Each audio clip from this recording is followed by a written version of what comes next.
अनुप कुमार एक दिवशी एअर इंडियाच्या ग्राउंडला प्रॅक्टिसला आला, म्हणजे बघायला, ऑब्झर्व करायला.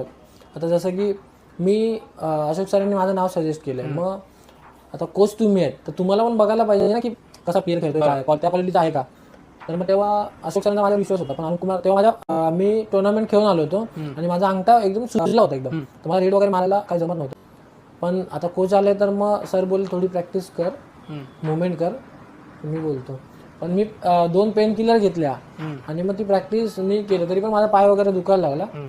मग नंतर मग कोच बोलला की सरांना की नाही इतना मुझे अच्छा लग रहा है तो दुसरा ढूंढते.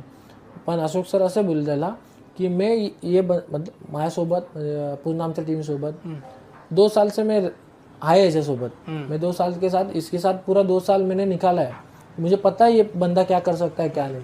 तर अशोक सरांनी माझा विश्वास दाखवून सीझन 7ला मला संधी दिली.